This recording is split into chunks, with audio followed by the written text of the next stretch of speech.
Matt Porter sat down in an interview not too long ago with Phil Bars and he said, stop trying to predict the Premier League because it's pretty much impossible to do so at this period of time. Now, I agree with him. I think it is pretty impossible to predict. But I don't agree with him that I shouldn't predict it because it's quite fun to do so. And certainly now, with Michael Smith going out of the World Championship, has put his position in jeopardy, as has Mike Dedeker and also James Wade to some degree. When you look at the year he's had, the semi-finalists in the match play, quarter-finals along the way, a good World Championship could have put him into contention, especially due to the fact that he's in the world's top 16. I think this is a big factor. When we look ahead at the PDC calendar and diary and we think, what is it going to look like? Those top 16 are going to be very heavily worked. And I think even more so those outside of it, because if you're outside of it, you're going to have to look at things like qualifiers. You're going to have to make sure you're certainly getting to those Pro Tour events. You're not going to be able to skip things like we see people traditionally manage diaries. The management of the diary is more going to come for the people inside the top 16, which is why I think the Premier League is restricted this year, probably just to those players inside the top 16. Anyone outside of it, I don't see being in there. That being said, someone wins the World Championship off the pace, ultimately they're going to go in as well. So we know the Premier League's the top four, which as things stands is the two Lukes, MVG and Rob Cross, which then leaves us four positions open for Invitational. I think Michael Smith now is out of position. He's dropped down now to world number 15. He's got Chris Dobie and Ross Smith and Josh Rock, who are all just one game away from knocking him down towards being outside of the world's top 16. So there's a real danger here Michael Smith's outside the 16, which if he does so, he can't really be in the Premier League, I don't think. When you look at these names, I think who may be in. Gerwyn Price for me is a certainty. I know there's question marks around Gerwyn Price. Will he be in? Will he not be in? I think he's a certainty. And Gerwyn Price said in an interview himself not too long ago that he believes he's a certainty as well. Now, the reason for that is you've got to remember what the Premier League is. Each of those players will represent a different story. The top four represent their own story. But those picks, those selections, need to be representing something. If you put Mike Dedeker, Richie Edhouse in, because they both won TV majors recently. You then put in, let's say, Damon Heta, for example, and Stephen Bunting. These are some of the names that have been banded around.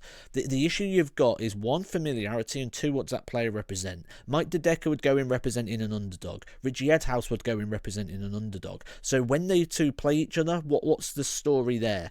Damon Heta would go in as a debutant as well, potentially flying in that underdog. Can he compete with the Premier League guys? So if nearly half of your field is representing that story, you lose that side of the Premier League. So I think that's why Gerwyn Price is a certain to be in there. I wouldn't be surprised to see, I thought maybe Peter Wright, Michael Smith in there, but at the moment I'm leaning towards Peter Wright now due to that Michael Smith has gone out. Stephen Bunting could be a good selection. He is currently inside the world's top 10. He's not got too much to do in order to jump people above him, depending what they do within the World Championship as well. He has won that TV event with the Masters, so you could make a legitimate argument here for Stephen Bunting. Nathan Aspinall, I think he's in the conversation, but he's had a poor year and is looking like he's struggling with his throw, so maybe it would be better for him not to be involved. Dave Chisnell, the highest ranked player, not currently involved and could legitimately get himself into the top four with a run at the World Championship, obviously depending on what happens above him as well, and ultimately below him, because people could swamp him in that one. But I think we can now rule a line out for Mike Dedeker.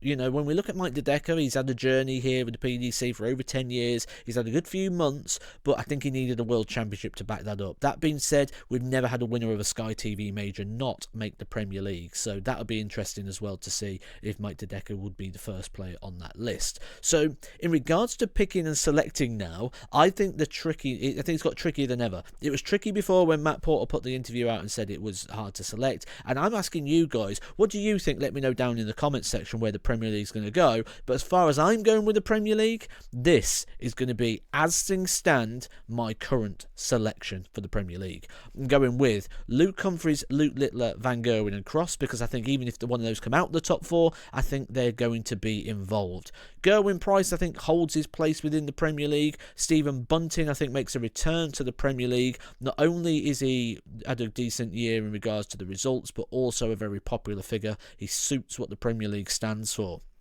I'm also going to go with Gary Anderson, who, despite the said he doesn't want to be in, I think he would go in it should the opportunity arise. And then I'm going to go controversial, and I'm going with a penciled-in Peter Wright, which could be replaced should someone like Dave Chisnall have a good World Championship. Should it be replaced by somebody coming off the pace to win the World Championship? So as things stand, that's my 8. Let me know what you think. Catch you soon. Some more Edgar TV.